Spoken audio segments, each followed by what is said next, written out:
புகைப்பிடிக்காவிட்டாலும் கூட நுரையீரல் புற்றுநோயால் பாதிக்கப்பட்டோரின் எண்ணிக்கை அதிகரித்திருப்பதாக தகவல் வெளியாகியுள்ளது.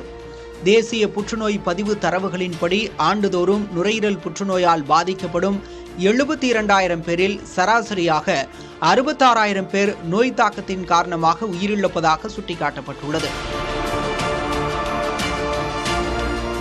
புற்றுநோய் மரணங்களில் நுரையீரல் புற்று முதன்மையாக இருப்பதாகவும் புகைப்பிடிப்பவர்கள் அதிகம் பேர் உயிரிழப்பதாகவும் தரவுகள் கூறுகின்றன.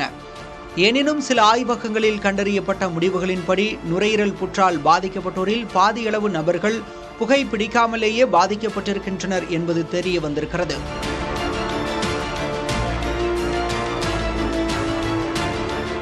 வட இந்திய அரசு மருத்துவமனை ஒன்றில் மேற்கொள்ளப்பட்ட ஆய்வின்படி புகைப்பிடிக்காத 52 விழுக்காடு பேர் நுரையீரல் புற்றால் பாதிக்கப்பட்டது உறுதி செய்யப்பட்டிருக்கிறது.